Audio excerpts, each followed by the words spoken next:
my boyfriend thought acting cold would make me obsessed with him. I introduced him to his replacement. Me and Jake had been dating for 4 months, and things started out amazing. He was sweet, texted me good morning every day, planned actual dates, and seemed genuinely excited to be with me. We'd stay up talking until 3 in the morning about everything and nothing. My friends kept saying I'd found one of the good ones. Then around month 2, Jake started acting weird. He'd take hours to text back when I could see him online. He'd cancel plans last minute saying he forgot he had other stuff to do. When we did hang out, he'd spend half the time on his phone and act like I was bothering him if I tried to talk. I thought maybe he was stressed with work or something, so I gave him space. But it just got worse. He stopped saying I love you back. He'd show up late to everything without apologizing. If I cooked dinner, he'd eat it while watching TV and not say thank you. When I tried talking to him about it, he'd shrug and say I was overthinking things. My roommate Becca said I should dump him, but I kept making excuses because I remembered how good things used to be. One Friday, Jake said he was having guys' night at his apartment. I wasn't invited, obviously, which was fine because I had plans with Becca anyway. But Becca got food poisoning an hour before we were supposed to go out, so I decided to drop off soup at Jake's for him and his friends since I'd already made a huge batch for Becca. I figured it was a nice girlfriend thing to do. I got to Jake's apartment and was about to knock when I heard my name through the door. Jake was talking loud enough that I could hear everything. He was telling his friends how he had me completely wrapped around his finger because he'd started treating me like crap. He actually said those words. His friend asked why he would do that, and Jake said he read online that girls want what they can't have. The less attention he gave me, the more desperate I'd get to win him over. He said I'd been cooking him meals and buying him stuff ever since he started ignoring me. His friends were laughing, and one of them said I must be really dumb to fall for it. Jake said it wasn't about being dumb, it was psychology or whatever. Girls think they can fix cold guys, and it makes them try harder. He said he could probably cheat on me at this point, and I'd blame myself. They all thought this was hilarious. I stood there holding the stupid soup while my boyfriend explained to his friends how he was manipulating me on purpose. He said the best part was I was so in love with him now that he could treat me however he wanted, and I'd never leave. His friend asked if he actually liked me at all. Jake said I was cool enough, but the power trip was honestly better than the relationship. I left without knocking, drove home, put the soup in the fridge, and called Becca to tell her everything. She was pissed even through her nausea. That's when we came up with a plan. I didn't break up with Jake. Instead, I became the girlfriend he pretended to want. I stopped texting him first. When he finally texted me, I waited twice as long as he did to respond. Sometimes I just left him on red. When he asked to hang out, I'd say maybe, and then confirm last minute like it didn't matter either way. I stopped cooking for him, stopped buying him things, stopped putting any effort into dates. Jake noticed immediately but tried to play it cool. The less I cared, the more he started doing. He actually showed up with flowers one day. I said thanks and put them in water without making a big deal. He started texting me more, trying to make conversation. I gave one-word answers. He asked if something was wrong, and I said no. Why would anything be wrong? But here's where it got good. I started hanging out with this guy from my economics class named Ryan. We were just friends, but Jake didn't need to know that. I'd mention Ryan casually in conversation, like how he said something funny in class, or how we grabbed coffee after studying. Jake started asking all these questions about Ryan. I'd shrug and change the subject. Then I started being busy when Jake wanted to hang out. Sorry, I already made plans with Ryan to study. Can't tonight. Ryan got tickets to this concert. Maybe another time. Ryan's having people over. Jake was losing his mind, but trying to act like he didn't care. He started showing up at places he knew I'd be. He'd see me laughing with Ryan and come over all territorial. I'd introduce them super casually, like Jake was just some guy I knew. Ryan played along perfectly because he thought the whole situation was funny. One night, Jake showed up at my apartment unannounced with takeout from my favorite place, trying to surprise me. Ryan was already there, sitting on my couch watching a movie. Jake looked between us and asked what was going on. I said we were hanging out. Was that a problem? Jake's face went red and he shifted the takeout bag from one hand to the other. Ryan stood up from the couch and walked over with his hand out. Jake stared at it for a second before shaking, and I could see his grip was too tight from the way Ryan's smile got a little forced. I kept my voice light and introduced them again, saying their names slow like I was talking to kids. Ryan said it was nice to meet him, and Jake just nodded without saying anything back. The apartment felt too small suddenly with all three of us standing there. Jake looked at the textbooks spread across the coffee table, then at the movie paused on the TV, then back at me. I walked over and took the takeout bag from his hands, thanking him and saying it smelled amazing. He asked what we were doing, and I said studying for our economics exam tomorrow. Ryan added that we had a huge test and really needed to focus. Jake's jaw was doing this twitching thing it does when he's trying not to get mad. I set the food on the kitchen counter and told Jake we really appreciated him thinking of us, but we had to get back to work. He asked if he could hang out and wait until we were done. I said maybe, but I'd text him later because I didn't know how long this would take. Ryan was already sitting back down on the couch and opening his laptop like the conversation was over. Jake stood there for another few seconds, and I could see him trying to figure out what to say. I walked to the door and opened it, giving him a smile that probably looked fake. He finally left, and I closed the door behind him, leaning against it for a second. Ryan looked up from his laptop and asked if I was okay. I nodded and came back to the couch. He said the whole situation seemed pretty intense to watch. I felt bad suddenly because Ryan was actually a nice person, and I was using him to make my boyfriend jealous. He asked if I wanted to talk about it, and I said maybe a little. We talked for probably 20 minutes about the whole Jake thing.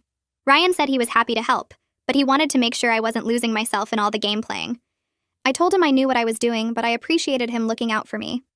He said as long as I was sure, he'd keep playing along. We actually did study after that because we really did have a test the next day. Over the next few days, Jake wouldn't stop texting me.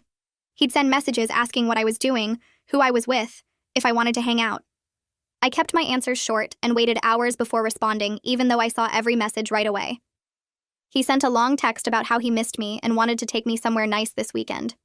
He mentioned that restaurant I'd talked about months ago, the one he always said was too expensive. I read the message 3 times before responding. Told him I already had plans this weekend. He texted back immediately asking what plans. I said just stuff with friends from class. He asked if Ryan would be there, and I said probably, along with some other people. He sent back 3 question marks. I didn't respond to that. The truth was Becca and I were planning a girls' night because she wanted to watch some new show and eat junk food, but Jake didn't need to know any of that. I showed Becca the texts, and she said he was completely losing it. She asked how long I was going to keep this up, and I said I didn't know yet. Part of me wanted to see how far he'd go. Saturday morning, I was still in my pajamas making coffee when someone knocked on the door. I looked through the peephole and saw Jake standing there with flowers and a coffee cup from my favorite place.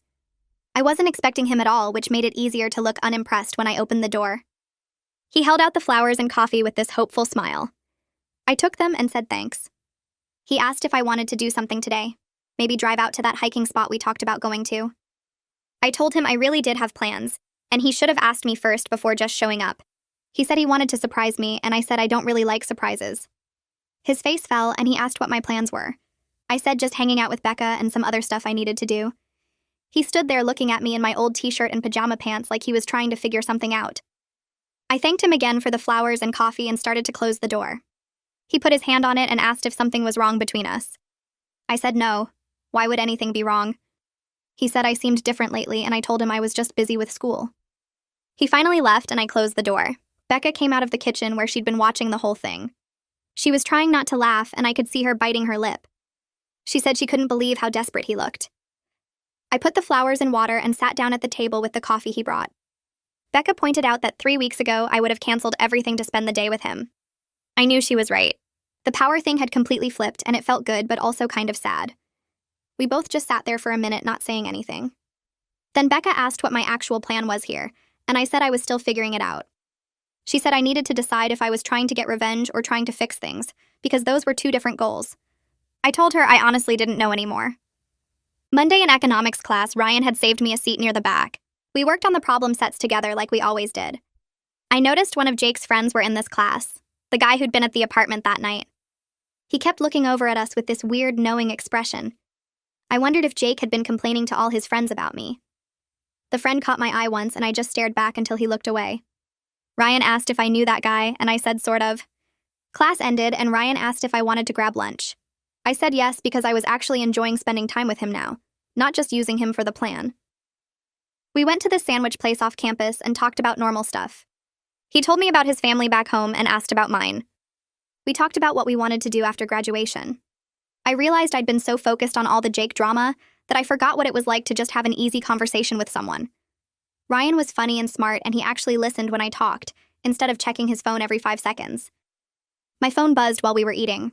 Jake was asking where I was. I typed back that I was out with friends and hit send. He responded immediately asking which friends. I left him on read and put my phone face down on the table. Ryan noticed me smiling and asked if the plan was working. I said maybe too well. He asked what I meant, and I told him Jake was texting me constantly now, showing up places, bringing me gifts. Ryan got quiet for a second and then said he hoped I knew what I was doing. I said I thought I did, but honestly I wasn't totally sure anymore. He said he was still happy to help, but I should probably figure out my endgame soon. I knew he was right, but I didn't want to think about it yet. We finished lunch and walked back to campus together. My phone buzzed with another text from Jake asking what time I'd be free later. I put my phone away without responding. That night, I was in my apartment doing homework when my phone started ringing instead of just buzzing with a text. Jake's name showed up on the screen and I stared at it for a second, because he literally never called me anymore. Everything was always texts. I let it ring 3 times before I answered. He sounded different right away, kind of stressed and maybe a little desperate. He asked if we could talk about us, like really talk about where things were going. I could hear something in his voice that sounded almost vulnerable, and for half a second I almost felt bad. Then I remembered him laughing with his friends about how he had me wrapped around his finger. I told him I was really tired and had an early class tomorrow, but we could talk sometime this week when I was less busy. There was this pause on the other end, and then he said okay, in this quiet voice that actually sounded hurt. I felt this weird twist in my stomach that could have been guilt, or could have been satisfaction at finally making him feel a fraction of what he'd put me through. I said goodnight and hung up before he could say anything else. The next day, Becca came home from her shift at the campus bookstore and immediately sat down next to me on the couch with this look on her face. She told me she'd run into one of our mutual friends named Sarah who'd mentioned that Jake had been complaining about me to people. Apparently, he was telling everyone I'd changed and become distant and cold for no reason. I felt this surge of anger because he was actually trying to make me look like the bad guy when he was the one who'd started all of this by deliberately treating me like garbage. Becca said Sarah seemed kind of confused about the whole situation because she knew Jake and I had been good together at first. I grabbed my phone and texted Sarah directly asking what exactly Jake had said. She responded pretty quickly and admitted that Jake had made it sound like I was being cold and pulling away for no reason at all. He'd told her he didn't know what he did wrong and I was just suddenly acting different. Sarah said she felt bad for him until I texted. I decided right then that I needed to tell a few close friends the truth about what I'd overheard at Jake's apartment. Not to trash him publicly or start drama, but to protect my own reputation since he was clearly trying to control the narrative. I texted 3 of my closest friends and asked if they wanted to grab dinner. We met at this pizza place near campus, and I told them everything. About overhearing Jake through the door explaining his whole manipulation strategy to his friends. About how he'd deliberately started treating me badly because he read online that girls want what they can't have. About him laughing with his friends about the power trip being better than the actual relationship. They were completely shocked. One of them actually put her hand over her mouth. Another one said she'd thought Jake's hot and cold behavior seemed kind of calculated, but she figured she was reading too much into it. The third one got really angry on my behalf and said she couldn't believe he'd actually planned it all out like that. It felt really good to have people validate that I wasn't crazy for being upset. They all said I should dump him immediately, but I explained that I was already working on something better than just breaking up. 2 days later, Jake sent me a long message asking why people were acting weird around him. He said Sarah had been kind of cold when he ran into her at the library, and a couple other people seemed like they were avoiding him. I played dumb and texted back that I hadn't noticed anything different. He pushed and asked directly if I'd been talking about him to people. I stared at that message for a minute and then typed back that he'd been talking about me to people, so maybe he should worry about his own behavior first. It was the most direct I'd been with him since I'd overheard that conversation at his apartment. He tried to call me right after I sent that, but I declined the call and left him on read when he texted asking what I meant. The next day, Jake texted asking if we could meet for coffee to talk things out face to face. I thought about it for a while because part of me wanted to just keep avoiding him forever. But Becca pointed out that wasn't really sustainable since we had the same friend group, and I'd probably keep running into him on campus. I was also kind of curious what he'd actually say if I gave him the chance. I texted back that I could do coffee tomorrow afternoon. He responded immediately with the time and place. When I told Becca about it, she made me promise to text her every 30 minutes so she'd know I was okay.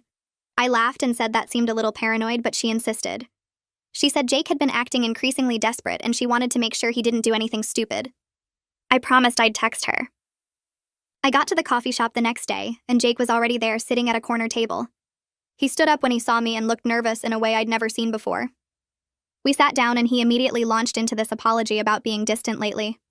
He said he'd been really stressed with school and work, and didn't realize how much he was neglecting our relationship. He talked about how much he cared about me and how he wanted to do better. The whole time he was talking, there was absolutely no mention of the manipulation strategy or the conversation I'd overheard. Nothing about deliberately treating me badly or reading online advice about making girls chase him. I just nodded and let him keep talking while I waited to see if he'd actually tell the truth or just keep lying to my face. When Jake finally finished his whole rehearsed apology, I looked right at him and asked if he'd been playing games with me on purpose. His eyes went wide and he looked genuinely surprised by the question.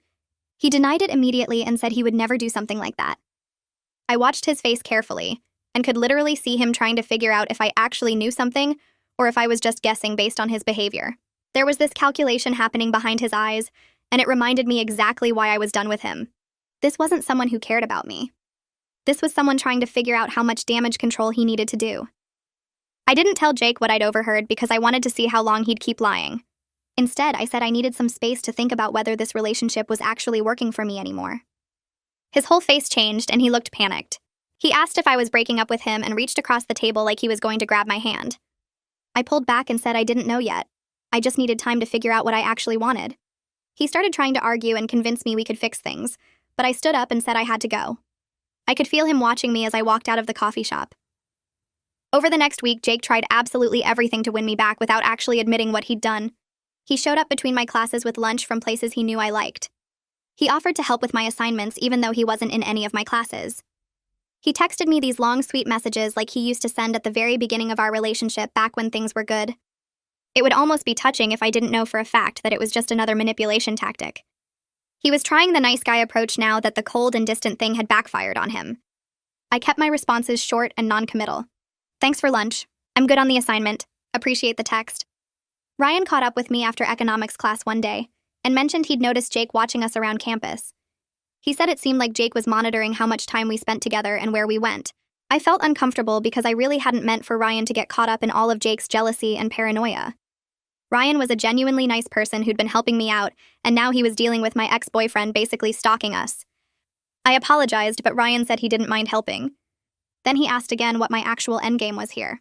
He pointed out that I'd successfully made Jake desperate and miserable, but I still hadn't actually broken up with him or moved on. I realized I didn't really have a clear answer. That night, back at my apartment, I sat on my bed staring at my phone while Becca made popcorn in the kitchen. Ryan's question kept running through my head because he was right, and I hated it. I'd been so focused on making Jake feel bad that I hadn't thought about what came after. Making him desperate and confused felt good in the moment, but it wasn't actually fixing anything inside me. The hurt was still there under all the anger and strategy. Becca came in with the popcorn bowl and sat down next to me. She asked if I was actually going to break up with Jake or just keep him hanging forever. I picked at the blanket on my bed and admitted I was scared that ending things would feel like letting him win. Like he'd successfully messed with my head and then just walked away without consequences. Becca set down the popcorn and looked at me seriously. She said staying with someone who treated me like a science project wasn't winning either. I knew she was right, but it still felt wrong to just let him go after everything he'd done. In economics class 2 days later, I was packing up my stuff after the lecture when Jake's friend came over to my desk. I recognized him immediately as one of the guys who'd been laughing that night at Jake's apartment. My whole body tensed up, but he looked uncomfortable and nervous. He said he wanted to apologize for laughing during that conversation. I just stared at him and waited. He explained that he thought it was just normal guy talk and didn't realize Jake was actually seriously messing with my head on purpose. He shifted his backpack from one shoulder to the other and admitted that Jake had been spiraling lately. Apparently, Jake was obsessed with losing me and kept asking all his friends for advice on how to fix things. I asked what kind of advice they were giving him. He said mostly they were telling Jake to just be honest and stop playing games, but Jake seemed convinced he could win me back with the right strategy.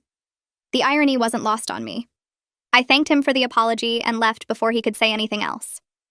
That weekend, there was a party at someone's off-campus house, and Ryan invited me to go with a group from our class. I almost said no because I was tired of the whole social scene, but Becca convinced me I needed to get out and have fun. We got there around 10, and the place was already packed with people. I was talking to some girls from my history class when I saw Jake push through the crowd. He looked drunk and angry, and he was heading straight for me. Before I could move, he was right in front of me, demanding to know if I was hooking up with Ryan. His voice was loud enough that people around us stopped talking and turned to watch. I kept my voice calm and told him he was embarrassing himself. He grabbed my arm and asked again where Ryan was. A couple guys from the economics study group stepped between us and told Jake to back off. Ryan appeared from somewhere and put his hand on my back, asking if I was okay. Jake tried to push past the guys to get to Ryan, but more people got involved and started pulling him toward the door. Someone said they were calling him an Uber. Ryan asked if I wanted to leave, and I nodded. We walked back to my apartment, and I felt shaky the whole way. I'd never seen Jake that aggressive before. Ryan walked me all the way to my door and asked again if I was okay. I said I was fine, but I wasn't really. I woke up the next morning to a long text from Jake. He apologized for his behavior at the party and blamed it on drinking too much and being stressed about school. He said he knew he'd messed up and he was begging for another chance. He'd do anything to prove he was serious about changing. He loved me and couldn't lose me. The text went on for several paragraphs and I read the whole thing twice. It was the same cycle I'd seen before. Bad behavior followed by apologies that sounded good, but never led to actual change. I didn't respond right away. I put my phone down and got in the shower and tried to think about what I actually wanted. The hot water felt good, and I stood there longer than usual, just letting my mind wander. By the time I got out, I still hadn't figured out what to say to him. Later that afternoon, I called my older sister because I needed to talk to someone outside of the whole situation. She lived 3 states away and had only met Jake once over video chat. I told her everything that had happened, starting with overhearing the conversation at his apartment. She listened without interrupting, and when I finished, she asked me a simple question. Did I even want to be with Jake anymore? Or was I just staying in this because I was angry? The question hit me hard because I'd been avoiding thinking about it directly. I tried to remember the last time I'd felt actually happy in this relationship, and I couldn't. Even before I knew about the manipulation, I'd been stressed and confused by his hot and cold behavior. My sister said I didn't have to have all the answers right now, but I should think about what I wanted instead of just reacting to what Jake did. After we hung up, I felt more confused than before, but also somehow clearer. That evening, Becca made dinner and we ate on the couch while watching some cooking show neither of us cared about. She said she'd noticed I'd been spending way more time with Ryan than with Jake lately. Requested Reds is on Spotify now. Check out link in the description or comments. Not just as part of the plan anymore, but actually choosing to hang out with him. I'd been looking forward to seeing Ryan and laughing at his jokes and telling him about my day. She asked if maybe I was developing real feelings for him. I put down my fork and said I didn't know. Everything was too complicated right now. But even as I said it, I knew she was right. The time I spent with Ryan felt easy and fun in a way that time with Jake never had. Even in the beginning, when things were supposedly good with Jake, there was always this edge of anxiety about whether I was doing enough or being enough. With Ryan, I just felt like myself. Ryan and I met at the library 3 days later to study for midterms. We found a table in the back corner and spread out all our notes and textbooks. We worked for a couple hours trading practice questions and explaining concepts to each other. During a break, Ryan closed his laptop and said he needed to tell me something. My stomach tightened because I could tell from his face it was serious. He said he liked me as more than a friend. He knew the timing was terrible and I was dealing with all the Jake stuff, but he wanted to be honest about his feelings. He didn't expect anything from me and we could keep being just friends if that's what I needed. I appreciated how direct he was being. I told him I needed to sort out my current relationship before I could think about anything else. He said he understood, and we went back to studying. But the energy between us had shifted into something I couldn't quite name. I spent the next 2 days thinking about everything. About Jake and the manipulation, and the person I'd become trying to get revenge. About Ryan, and how different things felt with him. About what my sister had asked me. I realized I was done. Not because of Ryan, but because I deserved better than someone who saw relationships as power games. I pulled out my phone and texted Jake asking him to meet me at the campus coffee shop tomorrow afternoon. He responded within seconds asking if everything was okay. I just typed back that we needed to talk. He sent 3 more messages asking what about, and if he did something wrong, and could we talk now instead. I didn't answer any of them. The next morning, before I was supposed to meet Jake, Becca called me into her room. She had her laptop open and she looked upset. She turned the screen toward me and I felt sick. She'd been taking screenshots of Jake's social media posts and comments over the past month. In every single one, he was subtly trash-talking me while playing the victim. Posts about how hard it was when your girlfriend changed on you for no reason. Comments on his friends' posts about girls who played mind games. A whole thread where he talked about how he'd been nothing but good to me, and I was treating him like garbage. Becca said she'd started documenting everything a few weeks ago, just in case things got worse. She thought I should have evidence of how manipulative he'd been. I scrolled through all the screenshots, feeling my hands shake. He'd been building this whole narrative online where I was the bad guy, and he was the poor boyfriend who didn't understand what he'd done wrong. I thanked Becca and told her I was definitely breaking up with him today. She hugged me and said I was making the right choice. I grabbed my jacket and headed out to meet Jake at the coffee shop with all those screenshots burned into my mind. Jake was already sitting at a corner table when I walked in, looking at his phone and tapping his foot against the chair leg. He looked up when I sat down and tried to smile, but it came out nervous and fake. I didn't smile back. I just put my bag on the empty chair and looked at him directly. He started talking immediately about how he was glad I wanted to meet up and how he'd been thinking about us a lot. I let him go on for maybe 30 seconds before I cut him off. I told him I knew about his manipulation strategy because I overheard him bragging to his friends that night at his apartment. His face went completely white, like all the blood drained out of it. He opened his mouth, but nothing came out at first. Then he started making excuses, saying it wasn't like that, and I was misunderstanding what I heard. He said his friends were joking around and he was just going along with it. He didn't actually mean any of that stuff. I cut him off again and said I didn't want to hear more lies. I told him I heard every word he said about treating me like crap on purpose, and how the power trip was better than the relationship. He looked down at the table and his hands were shaking. He tried to reach across to touch my hand, but I pulled it back.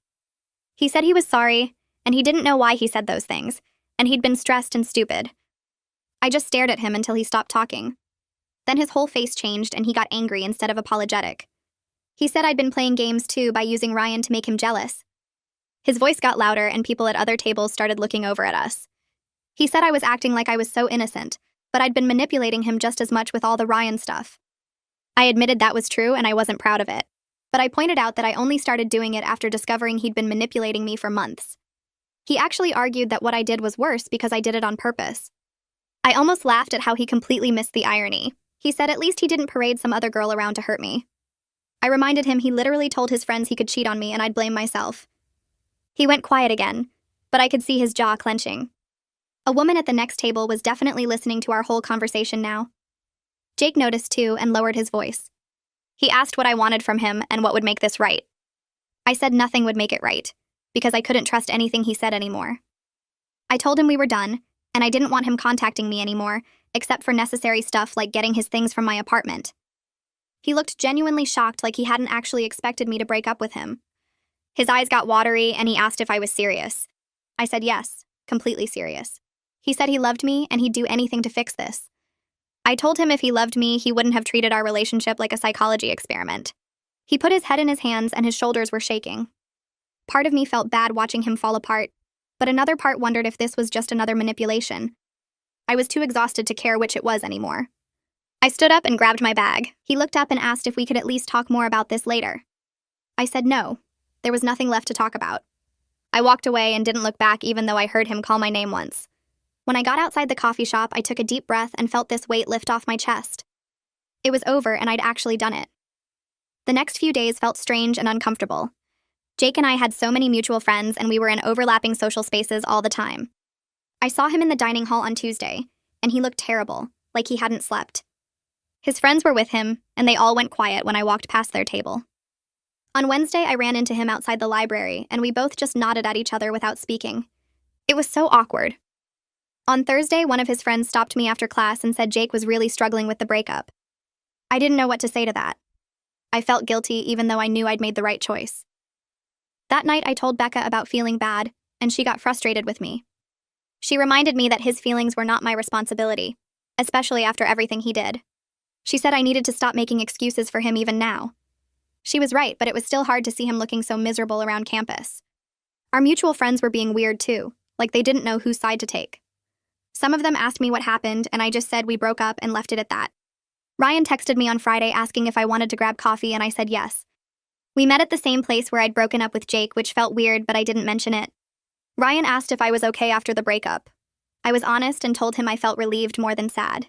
He looked surprised and asked if I was sure. I explained that the relationship had been making me miserable for weeks, and ending it felt like finally putting down something heavy I'd been carrying. Ryan said he understood and he was glad I was doing what was right for me. We talked about keeping things as friends while I took time to process everything and figure out what I actually wanted. He said that sounded good, and he wasn't going anywhere. His understanding about it made me like him even more, but I was determined not to jump into another relationship right away. I needed time to be just myself without worrying about what some guy thought of me. We finished our coffee and walked back to campus together. It felt easy and comfortable in a way things with Jake never did. On Saturday, Jake's friend from the apartment conversation, the one who'd apologized before, messaged me on Instagram. He said he wanted to apologize again and tell me that Jake had been talking about how much he messed up. He said Jake admitted to all his friends that he'd followed some toxic online advice about making girls chase him, and now he realized it backfired completely. The friend said Jake kept saying he wished he could go back and do everything differently. I appreciated the apology but told him I needed space from anyone connected to Jake right now. He said he understood and he was sorry for his part in everything. I felt a little better knowing Jake was at least being honest with his friends now, but it didn't change anything for me. The The damage was already done, and I wasn't interested in giving him another chance to mess with my head. I started focusing more on my classes and spent time with friends who weren't part of the Jake drama. It felt good to remember who I was before this relationship took up so much of my energy. Becca and I had movie nights 3 times that week and just hung out without talking about Jake at all. We watched dumb comedies and ate too much popcorn, and it was exactly what I needed. I also joined a study group for my hardest class, the one I'd been struggling with because I was too distracted by relationship stuff. The study group met twice a week, and everyone was really nice and focused. One girl named Sarah asked if I wanted to get lunch sometime, and I realized I'd been so wrapped up in Jake and Ryan that I hadn't made any new friends in months. I said yes, and we made plans for the following week. Slowly, I was rebuilding parts of my life I'd let fall apart. 3 weeks after the breakup, I ran into Jake at a campus event for one of the clubs we were both in. I thought about skipping it to avoid him, but Becca said I shouldn't let him stop me from doing things I wanted to do. So I went, and of course he was there. We ended up in the same conversation group during an activity and had to interact. It was brief and civil and awkward. Afterward, he asked if we could talk for a minute, and I almost said no, but decided to just get it over with. We walked outside and stood by the building entrance. He apologized again, and this time he seemed genuinely sorry instead of just trying to manipulate me into taking him back. He admitted he treated our relationship like a game and hurt me in the process. He said he'd been seeing the counselor at the health center and working on his issues. I told him I appreciated the apology, but it didn't mean we were getting back together or becoming friends. He said he understood and he just wanted me to know he was sorry. We said goodbye and went back inside separately. It felt like actual closure instead of just another manipulation attempt. Ryan and I kept spending time together, and I started noticing how different everything felt compared to my relationship with Jake. Ryan was consistent and honest about everything. He never played hot and cold or made me guess how he felt. If he said he'd text me later, he actually did. If we made plans, he showed up on time. He asked me questions about my life and actually listened to the answers instead of just waiting for his turn to talk. I wasn't ready to date him yet, but I felt grateful knowing what healthy attention looked like after months of manipulation and mind games. We studied together, got meals together, went to campus events together. It was easy and comfortable, and I never felt anxious about what he was thinking or whether he actually liked me. One night, we were walking back from the library, and he made a joke that made me laugh so hard I almost dropped my books. I realized I couldn't remember the last time Jake had made me laugh like that. Becca pulled me aside after one of our movie nights and said she was proud of how I'd handled everything. She said I stood up for myself without completely losing my cool or doing anything I'd regret later. She pointed out that a few months ago I was making excuses for Jake's behavior, and now I was setting clear boundaries and putting my own well-being first. I thanked her for being there through all of it and for calling me out when I needed it. She said that's what best friends do. We hugged, and I felt this wave of gratitude for having someone in my life who genuinely cared about me and wasn't playing games. It felt good to recognize my own growth and see how far I'd come from that night standing outside Jake's apartment holding soup and listening to him brag about manipulating me. I wasn't the same person anymore, and I was proud of that. I scheduled an appointment at the campus health center the following week and filled out forms in the waiting room about my relationship history and current concerns. The counselor was a woman in her 40s who asked me to explain what brought me in, so I told her about Jake and the manipulation and how I'd handled it. She listened without judging and then asked me why I thought I'd stayed with him even after his behavior changed so drastically. I didn't have a good answer at first, just said I kept hoping things would go back to how they were at the beginning. She asked about my past relationships and my family, and we started connecting dots I hadn't noticed before. My dad used to give me and my mom the silent treatment when he was upset, sometimes for days, and I'd learned to try harder to make him happy instead of addressing the actual problem. The counselor pointed out that Jake's hot and cold behavior probably felt familiar in a weird way, like something I knew how to navigate even though it hurt. We talked about how people often repeat patterns from childhood in their adult relationships without realizing it. It was uncomfortable sitting there recognizing how much of my reaction to Jake came from old wounds I hadn't dealt with. The counselor gave me homework to journal about times I'd accepted bad treatment in other relationships and what I was getting out of staying in those situations. I left feeling kind of raw and exposed, but also like I was finally understanding something important about myself. Over the next few weeks, I kept going back, and we worked through a lot of stuff about my need for approval and my fear of conflict. She helped me see that walking away from Jake wasn't giving up. It was choosing myself, which was something I'd never really learned to do. About a month after the breakup, I got a notification that Jake had sent me a friend request on social media.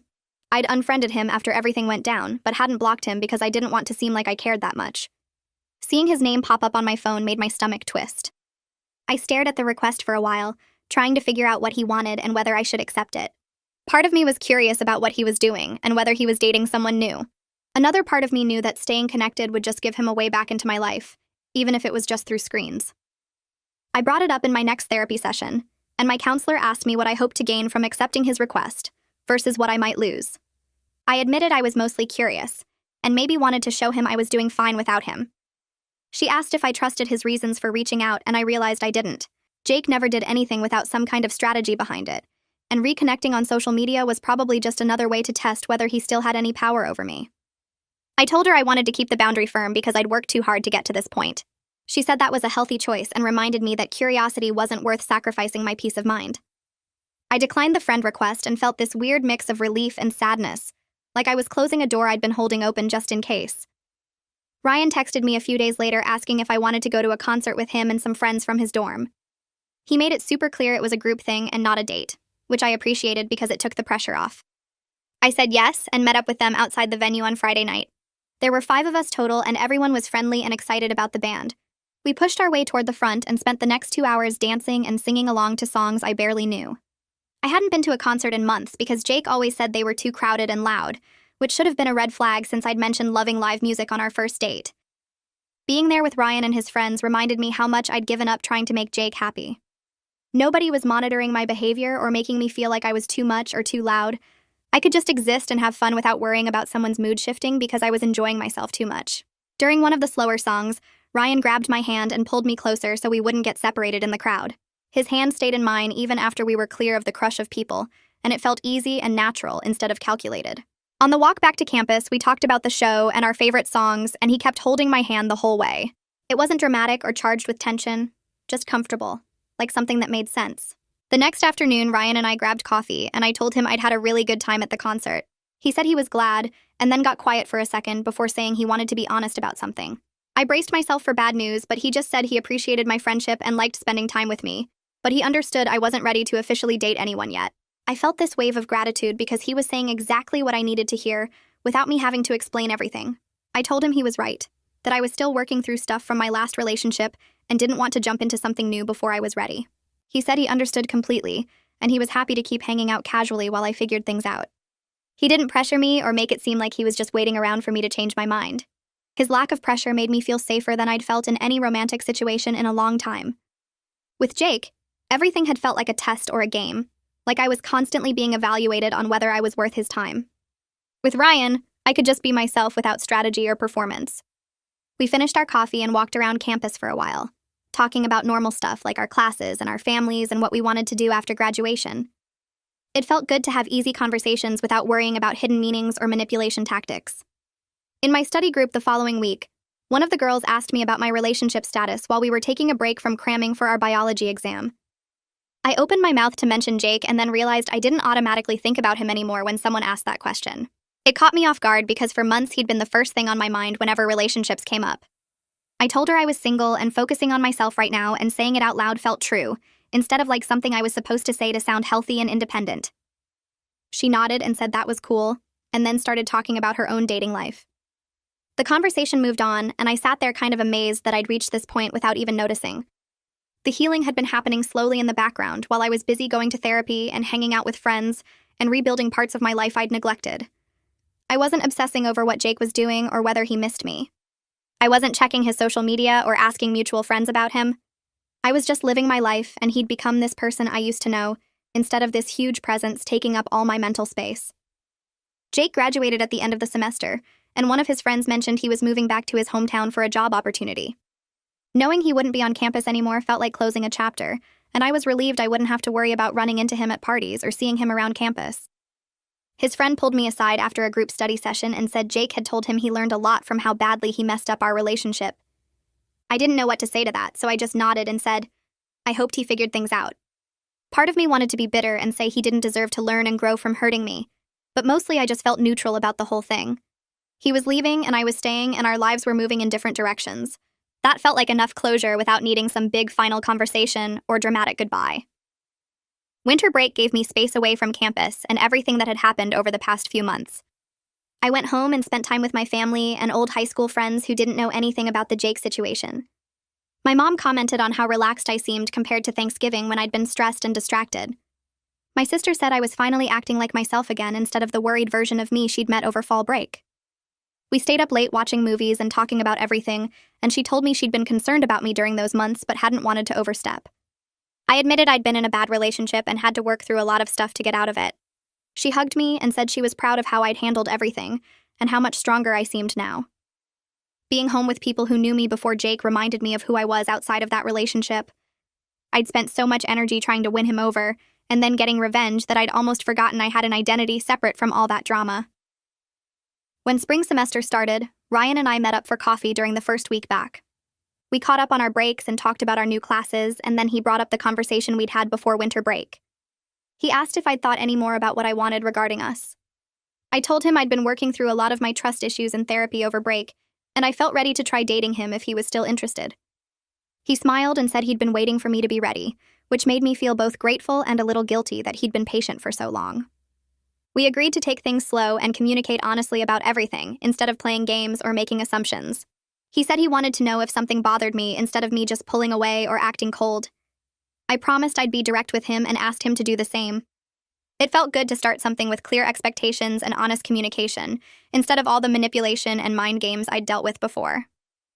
Our first real date was completely different from anything I'd experienced with Jake. Ryan planned an afternoon at this art museum I'd mentioned wanting to visit months ago, which meant he'd actually been listening when I talked instead of just waiting for his turn to speak. We walked through the exhibits and he asked me questions about which pieces I liked and why, genuinely interested in my answers. He wasn't on his phone or distracted or acting like spending time with me was some kind of favor he was doing. When we stopped for lunch afterward, he told me about his family and his plans after graduation and asked about mine. The conversation flowed easily without any awkward silences or power dynamics. I kept catching myself waiting for the other shoe to drop, for him to suddenly turn cold or distant or start playing games, but he stayed consistently kind and present the whole time. On the walk back to campus, he held my hand again, and it felt natural like it had at the concert. I realized I wasn't performing or strategizing or trying to figure out his hidden agenda. I was just enjoying spending time with someone who actually seemed to like me for who I was. Becca pulled me aside after one of our movie nights and said she wanted to tell me something. I got nervous thinking she was going to say she was worried about me rushing into things with Ryan, but instead she said she could tell I was genuinely happy, instead of just pretending to be happy like I sometimes did with Jake. She said I seemed lighter and more like myself, laughing easily and not constantly analyzing every interaction for hidden meanings. I asked her if she approved of Ryan, and she said absolutely, that he seemed like a good person who treated me well and made me smile without any games or manipulation. She pointed out that a few months ago I'd been making excuses for terrible behavior, and now I was in a relationship where I didn't have to defend or justify anything. I thanked her for being there through all of it and for calling me out when I needed it. She hugged me and said that's what best friends do, and I felt this deep gratitude for having someone in my life who genuinely cared about my well-being without any agenda. It felt refreshing to just enjoy someone's company without strategy or defense mechanisms, both with Ryan and with Becca. I wasn't constantly on guard waiting for people to hurt me or use me. I could just exist and be myself and trust that the people around me actually liked that person. A few months into dating Ryan, I got a message from Jake that I wasn't expecting. It popped up on my phone while I was studying in the library, and seeing his name after all this time made my stomach flip for a second. The message was long and said he'd been going to therapy since we broke up, working on his problems with wanting to control people, and how he treated relationships like some kind of game he needed to win. He wrote that he wasn't asking me to respond or trying to get back together, just wanted me to know he understood how badly he messed up and took full responsibility for hurting me on purpose.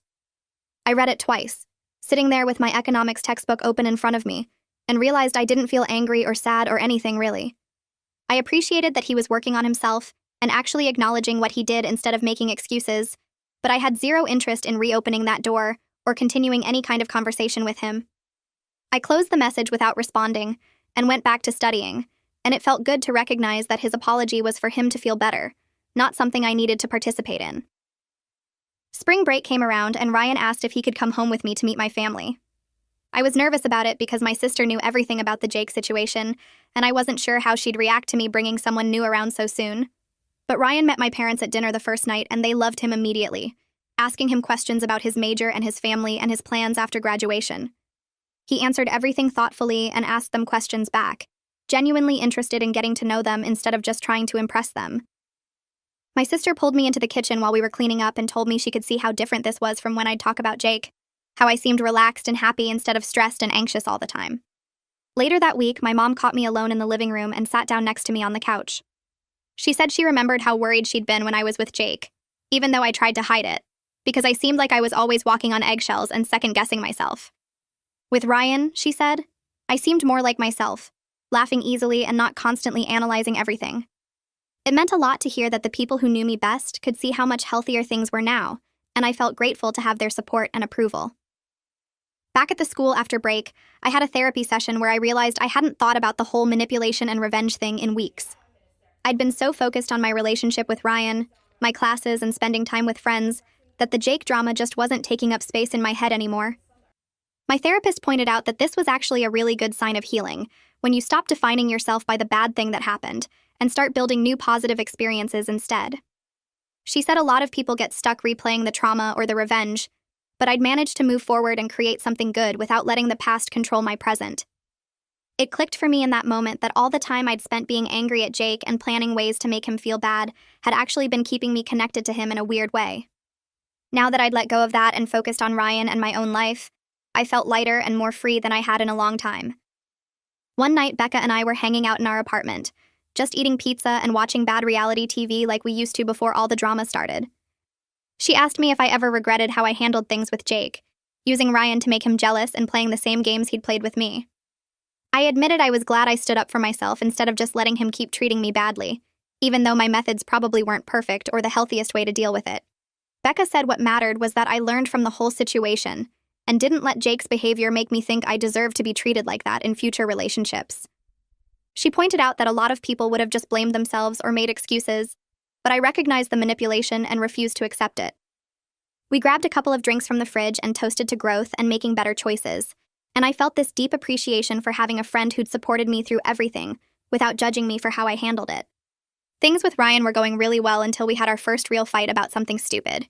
He wanted to go to his friend's party on a night when I'd already made plans for us to have dinner with some of my classmates, and we both got frustrated trying to figure out the schedule. My immediate reaction was this wave of anxiety that he was going to turn cold and distant as punishment for disagreeing with him, just like Jake used to do whenever I had a different opinion. I could feel myself starting to shut down and pull away, already preparing for him to ice me out for days. But instead, Ryan just said we should talk about it and figure out a compromise that worked for both of us. We ended up going to dinner with my friends and then heading to his friend's party after, and the whole thing was resolved in like 10 minutes. Afterward, I told him about my fear that any conflict would turn into manipulation or emotional punishment, and he looked genuinely sad that I'd been conditioned to expect that. He promised me that disagreements were normal, and healthy people work through them together instead of using them as weapons. It was such a small thing, but it showed me what a real relationship was supposed to look like. As the semester wound down and finals approached, I found myself looking back on the past year and barely recognizing the person who used to make excuses for Jake's terrible behavior.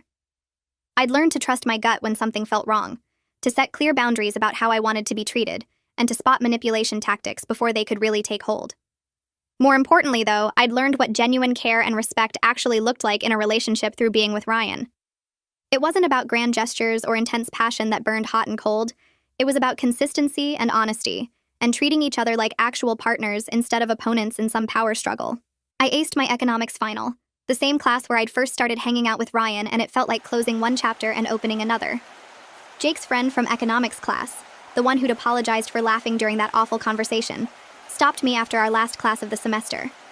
He mentioned that Jake was dating someone new and apparently treating her really well, like he'd actually learned something from how badly he screwed up with me. I waited for the bitter feeling to hit, the anger that I had to be the lesson he learned from, but instead I just felt genuinely glad he was growing and not repeating the same patterns with someone else. Later in therapy, I told my counselor about it, and she said that perspective, being able to feel good about his growth without resentment, showed how much I'd healed and moved forward. She pointed out that a few months ago I would have been angry or hurt, but now I could separate his journey from mine and recognize we were both better off apart. Ryan and I were walking back from the library one night, talking about summer plans and what classes we'd take next semester, when he stopped and turned to face me. He said he was falling in love with me and wanted me to know, even though it hadn't been that long and he didn't want to pressure me. Instead of feeling scared or skeptical like I might have before, I realized I felt exactly the same way about him. I told him I loved him too, and it felt earned and real instead of like the rushed, intense feelings I'd had with Jake that were more about drama than actual connection. We were building something based on honesty and mutual respect, rather than games and power dynamics, and that made all the difference. He kissed me right there on the path, and I felt completely sure about us in a way I'd never felt with anyone before. A few days later, Becca came running into our apartment screaming that she'd been accepted to this amazing summer program abroad that she'd applied for months ago. I was genuinely excited for her, jumping up and down and hugging her while she showed me the acceptance email.